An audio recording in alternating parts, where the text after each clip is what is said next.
when you're finishing the waistband and you do not want to have your top stitch show on the band, there's a nice little stitching technique that you can do, which is called stitching in the ditch, which will conceal the stitching from the front of the skirt, but give you a very lovely finish. Now, this is what we do.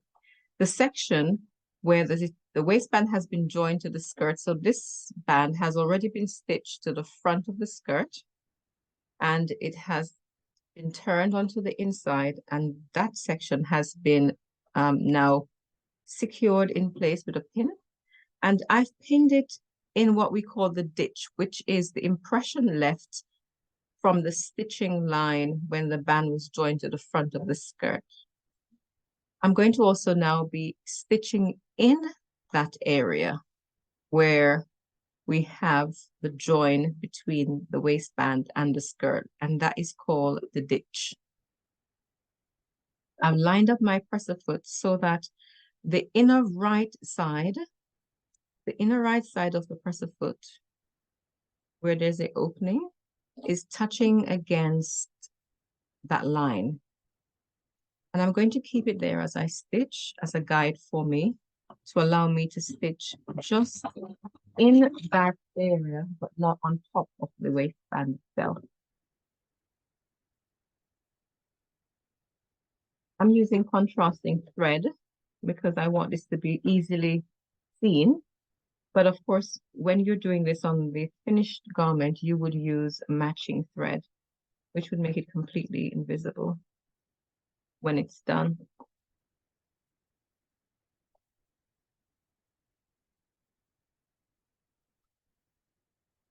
If you're stitching, when you fold the band and secure it at the back, it's important that you ensure that the waistband covers the previous stitching line,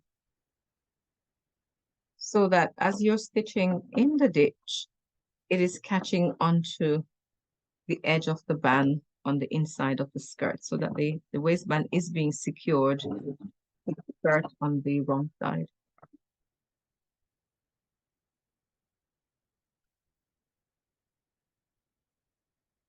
As you approach your pins, just remove them.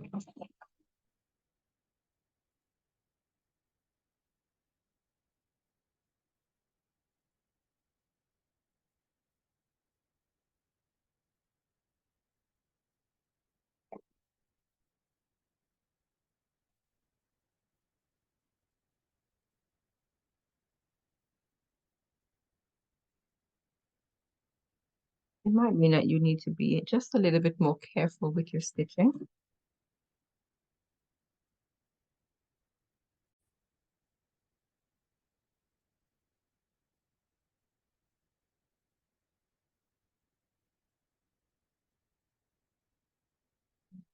As we approach the very end of the band, I'm going to stitch to the zipper, and then I'll do a back stitch there as well to conceal. If you still have an opening, you may need to finish that small area off with a hand stitch or a slip stitch. That would keep your stitches invisible.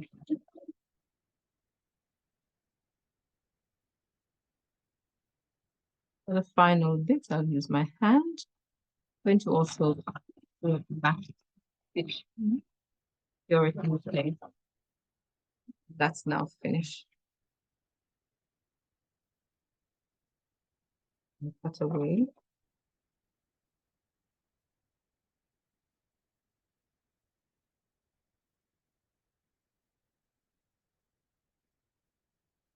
Have a look like.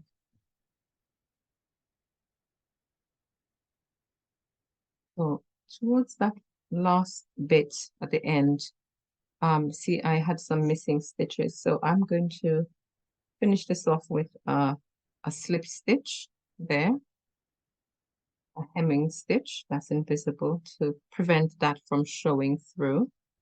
It has gone all the way on the front, but it hasn't caught all the way on the back. So I need to ensure to secure that with hand stitching. If you look at the Yes, I'll show you on the back what it looks like. So this is the band on the inside. So you can see the stitching line is falling right at the edge of the band on the back. So that has been stitched and the band is secure both on the inside and it is also secure on the outside. But can you see, I've just used red thread and you're not able to see any stitching at all on that outer band. But if I were to flip it up, now you can see the red thread visible just in the crease of the fabric. You can see that the red thread has been used to stitch just inside of that creased area, just there. So that is stitching in the ditch. That is the stitching in the ditch technique. I hope you have a good result when you do yours.